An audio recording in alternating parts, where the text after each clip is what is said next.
Hello guys, welcome back in another video. So today we installed the bashplate. This one is the first prototype. Then here we have a couple of items. Finally we had the chance to bend it and make it round.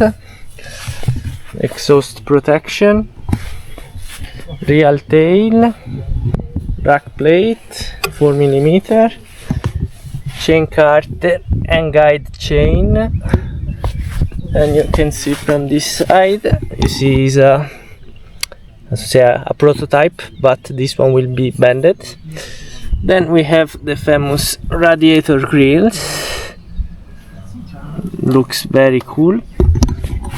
Last but not least, the ABS protection, and finally the Predator windscreen that reduce the wind turbulence.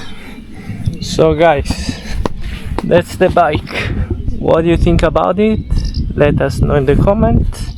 Subscribe to the channel and see you on the next video. Ciao.